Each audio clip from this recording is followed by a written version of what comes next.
Well, new tonight, we are digging into several new discoveries about dinosaurs.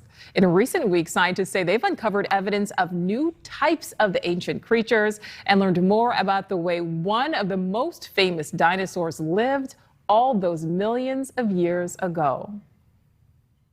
Randy Ermis, Chief Curator of Paleontology and University of Utah professor, thank you so much for being with us. We really appreciate it.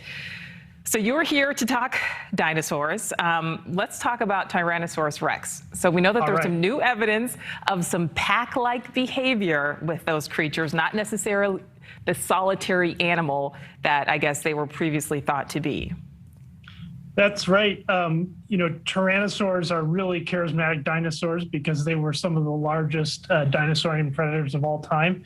And we often think of these large predators as being solitary hunters, but we found multiple sites now that suggest that they lived together in groups. And the most recent discovery was a site in southern Utah in Grand Staircase Escalante National Monument that had many different individuals of a tyrannosaur called Teratophonius.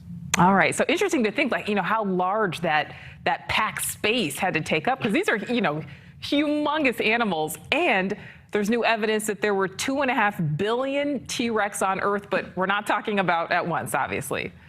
That's right, yeah. So there's a new piece of research that calculated how many different individuals of Tyrannosaurus Rex lived over the, say, couple million years that the species was around, and that was their calculation. And you have to make some assumptions, obviously, because we don't find all those individuals in the fossil record, but it's still a pretty staggering number to think about. Absolutely, and all of those little arms too. There's some new evidence of a plant-eating dinosaur now that existed in what's now Chile. Yeah, South America has been a really fertile place to find new dinosaur species, but a lot of that work's been in Brazil and Argentina, and not as much research has been done in Chile. And this giant long-necked sauropod dinosaur is a new species that was just found in the Atacama Desert, and it's really exciting because we're learning a lot more about the dinosaurs in that area of South America. Well, that is exciting, especially to think that there are still these new discoveries being made.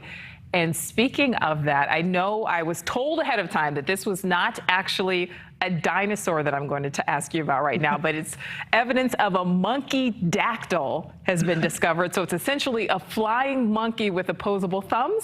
Is that right? Well, during the time of dinosaurs, one of the flying animals is an animal called a pterosaur or pterodactyl, and they're not quite dinosaurs. They're a different type of reptile, but this one, yeah, it has an opposable thumb, which you can imagine if you fly a lot, being able to grasp with your wings could be really helpful. Well, Professor Ermis, I'm just getting pictures of like Wizard of Oz right now, the flying monkeys, or is that kind of along those lines, or no? I think so. Not quite monkey-like in that sense, although the wing did have a membrane, sort of like in the Wizard of Oz. The head would have been much more reptilian-looking, although still very strange. Yes. But monkey-like in being able to grasp branches and things like that. Okay, I can get the Wizard of Oz image out of my head then. All right. Well, Professor Randy Ermis, Chief Curator of Paleontology, University of Utah professor, thank you so much for your time, sir. We appreciate it. Thanks for having me.